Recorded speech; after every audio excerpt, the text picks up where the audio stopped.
Most people believe that the most important parts of a job application are the skills or education sections, but that's not true.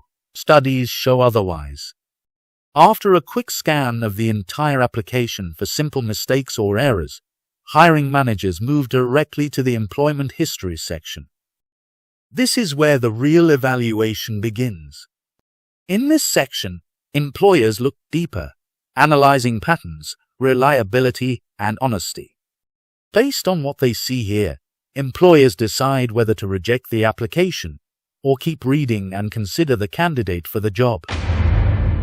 What do employers look for in the employment history? The employment history section shows what you've actually done, not just what you say you can do. It provides concrete information that can often be verified and helps employers predict how someone is likely to perform on the job. The red flags that hiring managers look for include leaving the entire section blank, gaps in employment, too many short-term jobs without explanation, unclear or inconsistent dates, using vague job titles, and poor explanations of job duties and experience. Here are some tips on how to complete the employment history section correctly. In regards to short-term work, if you have had multiple jobs that were brief, you do not need to list every one. Employers care more about a clear, honest work history than a complete list of brief roles. Short or irrelevant jobs can be left out as long as no unexplained gaps are created. When short-term work is relevant, similar roles can be grouped together, such as seasonal or temporary jobs, as long as dates are accurate and nothing is misleading.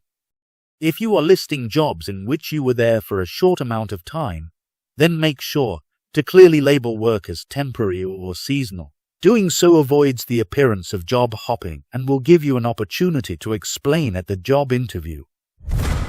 Tip number 2.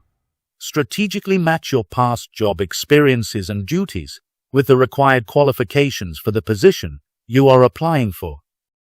Hiring managers do not just want to see where you've worked. They are also looking for skills and experience that match the job they need to fill. When your experience aligns with the job, you show them that you understand the position, as well as have the necessary skills and qualifications for the job, making you more desirable to be hired. Tip number 3. Make sure to write strong job descriptions and incorporate soft skills. Employers want to know what you can do, not just where you worked. A strong job description should clearly explain what your responsibilities were. Use simple, professional language and focus on important soft skills that employers look for in every job. Soft skills are personal skills and social skills that help you interact well with others and succeed at work. They are highly desired by all employers. Examples of some important soft skills include customer service, communication, teamwork, responsibility, organization, and reliability. By using these skills in a job description, helps employers see that your experience is valuable, even if the job was different from the one you are applying for. What if you have no or very little job experience? Unpaid and volunteer experience counts. You can list them in the employment history section. Volunteer experience shows commitment, reliability, and follow-through. This can include volunteering through a school, church, or community organization.